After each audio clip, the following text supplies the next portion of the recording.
નરેન્દ્ર મોદીના dream project પૈકીનો એક એવો દિલ્હી મુંબઈ એક્સપ્રેસ વે સુરત જિલ્લાના પલસાણા તાલુકાના ખેડૂતો માટે બન્યો માથાના દુખાવા સમાન।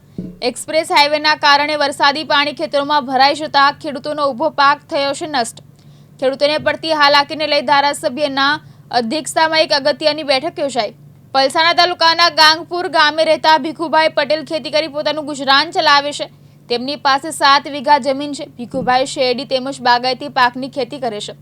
ભીખુભાઈએ ચાલુ વર્ષે 2 વીઘા જમીન ગણોતે રાખી કુલ 9 વીઘામાં 5 વીઘા શેરડી અને 4 વીઘામાં ટીંડોળાની ખેતી કરી હતી, પરંતુ ચાલુ સિઝન વરસેલા વરસાદના કારણે તેમની ખેતી નષ્ટ થઈ ગઈ છે। આમ તો ખેડૂતો વરસાદની રાહ જોતા હોય છે અને વરસાદના પાણીથી ખેતી મબલખ થતી હોય છે, પરંતુ દિલ્હી મુંબઈ એક્સપ્રેસ વેના કારણે આ વરસાદી પાણીનો યોગ્ય નિકાલ નહીં થતા ખેતરોમાં વરસાદી પાણીનો ભરાવો થતા તેમનો પાણી નષ્ટ થઈ ગયું છે અને આવી જ પરિસ્થિતિ દસ્તાન ગામના પ્રતિકભાઈની પણ છે। એક્સપ્રેસ વેના કારણે ખેતરોમાં રસ્તા પર પાણી ભરાઈ જવાથી તેઓ ખેતરે જઈ શકતા નથી અને 1 સપ્ટેમ્બરથી દક્ષિણ ગુજરાતમાં શેરડીની વાવણી શરૂ થતી હોય છે। તેના માટે ખેતર શેરડીને તૈયાર કરવું પડતું હોય છે, પરંતુ અડધો જુલાઈ માસ વીતી જવા છતાં ખેતરોમાં 2-2 ફૂટ પાણીનો ભરાવો છે, જેથી પ્રતિકભાઈ ચિંતિત છે કે આ વર્ષે શેરડી વાવણી કરી શકાશે કે કેમ। છેલ્લા કેટલાક સમયથી વડાપ્રધાનના ડ્રીમ પ્રોજેક્ટ પૈકીના એક એવા દિલ્હી મુંબઈ એક્સપ્રેસ વેના નિર્માણનું કાર્ય ચાલી રહ્યું છે। આ એક્સપ્રેસ વે સુરત જિલ્લામાંથી પણ પસાર થાય છે। આ એક્સપ્રેસ વે આશીર્વાદ સમાન સાબિત થવાનો છે, પરંતુ હાલના એક્સપ્રેસ વે પલસાણા તાલુકાના ખેડૂતો માટે માથાના દુખાવા સમાન બન્યો છે। આ એક્સપ્રેસ હાઈવે જમીન લેવલથી 25 થી 30 ફૂટ ઊંચાઈ પર બનાવવામાં આવ્યો છે અને જેને લઈ પુષ્કળ માટીનું પુરાણ કરવામાં આવ્યું છે, જેને કારણે વરસાદી પાણી નિકાલ માટે અનેક કુદરતી કાસ આ માટી પુરાણમાં દબાઈ ગયા છે। એક તરફથી બીજી તરફ પાણી ક્રોસ કરવા માટેના નાળાઓ ક્ષમતા કરતાં નાના નાખવામાં આવ્યા છે અને જેને લઈ એક્સપ્રેસ વેની બંને તરફ આવેલા ખેતરોમાં પાણી ભરાઈ જવાની સમસ્યા જટિલ બની છે, જેને લઈ સમસ્યાના નિરાકરણ માટે આજરોજ બારડોલીના ધારાસભ્ય ઈશ્વર પરમારના અધ્યક્ષતામાં એક મીટિંગનું આયોજન પલસાણા મામલતદાર કચેરી ખાતે કરવામાં આવ્યું હતું। બારડોલીના ધારાસભ્યના અધ્યક્ષતામાં મળેલી બેઠકમાં જિલ્લા પંચાયત પ્રમુખ ભાવિનીબેન પટેલ, પ્રાંત અધિકારી મામલતદાર, NHAIના અધિકારી સહિત પલસાણા તાલુકાના દસ્તાન, કારેલી, એના, ગલુડા સહિત 9 જેટલા ગામોના આગેવાનો તેમજ ખેડૂતો ઉપસ્થિત રહ્યા હતા।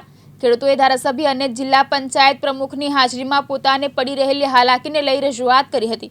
જો કે હાલ ઠેકઠેકાણે વરસાદી પાણી ભરાયેલા હોવાને કારણે કામ કરવાનું મુશ્કેલ બનતું હોય છે અને વરસાદ બંધ થતાં જ કામગીરી શરૂ કરવા માટે NHAIના અધિકારીએ બાંયધરી આપી હતી। 1 મહિના બાદ ફરીથી ધારાસભ્યના અધ્યક્ષતામાં ફરીથી કામ બાબતે રિવ્યુ બેઠક પણ યોજવામાં આવશે। કુમાર મહેન્દ્રભાઈ પટેલ, ગામ દસ્તાનના ખેડૂત।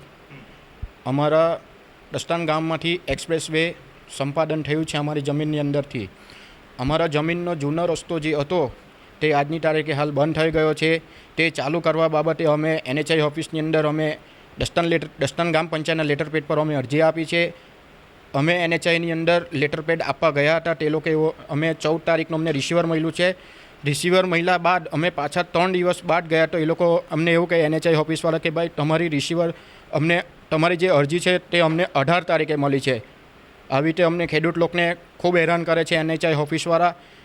જીઆરવાલાને અમે બી એપ્લિકેશન આપી છે। જીઆર ઇન્ફ્રાસ્ટ્રક્ચર જે અમારા દસ્તાનમાં કામ કરે છે રોડવાળા, એ લોકો અમને એમ કહે છે કે જ્યાં સુધી તમારું અપ્રુવલ લઈ આવે ત્યાં સુધી કંઈ કામ થાય નહીં। અમે NHIના મુખ્ય અધિકારી પીટી સાહેબને અમે એમની ઓફિસની અંદર રજૂઆત કરી।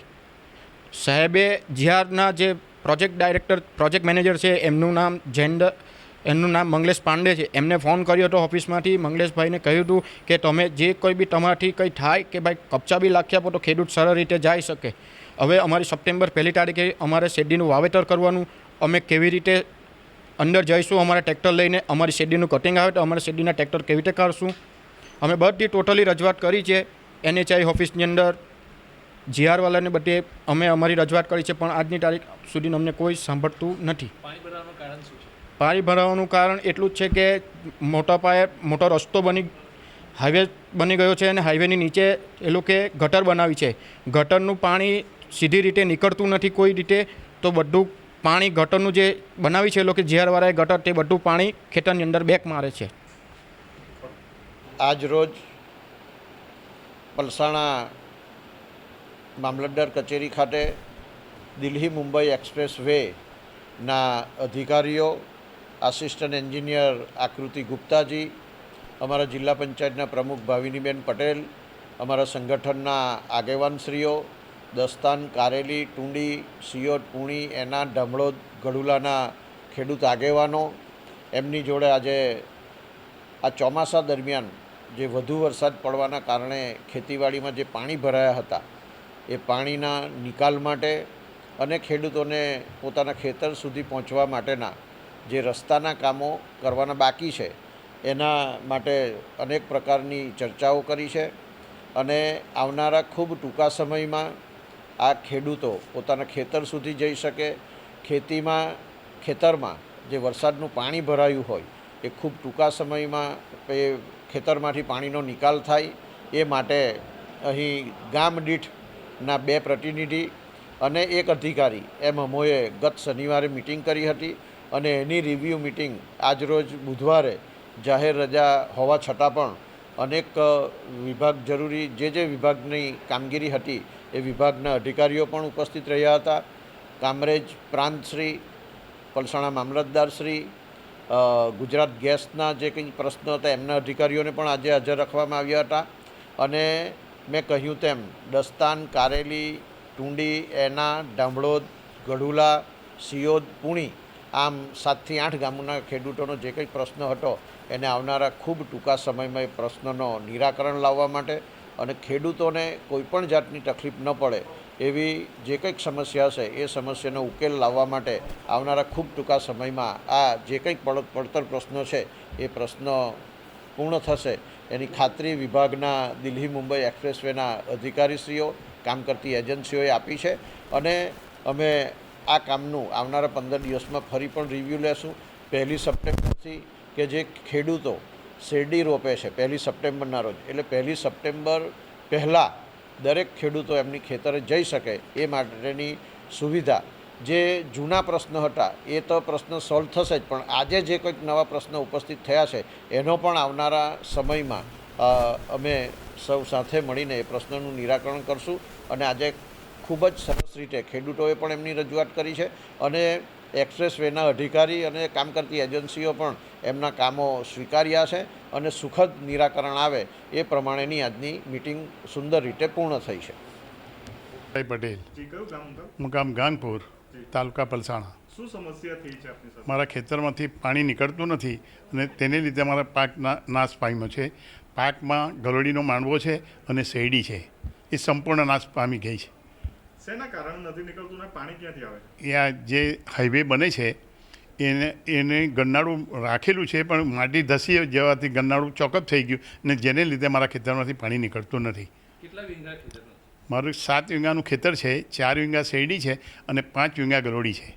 કેટલી આવક હતી અને હાલ કેટલું નુકસાન થઈ રહ્યું છે? 10 થી 12 લાખ રૂપિયાનું મને નુકસાન થયેલું છે. અધિકારી શું જવાબ આપે છે? અધિકારીઓ કહીએ અમારામાં કોઈ એવું પ્રોવિઝન નથી કે અમે તમને નુકસાન આપી શકીએ. Akriti Gupta, manager tech, national highways, PIU Surat से। सर क्या मीटिंग है? आज की मीटिंग जो थी वो हमारे 5 गांव को लेके थी, ऐना, टुंडी, कारेली, दास्तान के लिए थी, जिसमें कि पानी की लॉगिंग का इशू हो रहा था कुछ जगह पे और कुछ जगह पे सर्विस रोड की डिमांड थी. तो उसमें MLA साहब बारडोली की अध्यक्षता में और मैडम जिला प्रमुख जो हैं पंचायत प्रमुख उनकी अध्यक्षता में ये बैठक हुई, जिसमें हम जो भी इश्यूज़ रिजॉल्व किए हैं हमने और बाकी हमने ये कमिटमेंट किया है कि अभी मानसून के बाद काफ़ी सारी चीज़ें हम टेकअप कर लेंगे और तुरंत निकासी के लिए पानी की हम लोग JCB मेरी एक्सकेवेटर वहाँ पर रहेगी, जैसा खेडूत बताएंगे वैसा वहाँ पे पानी का निकास करवा दिया जाएगा.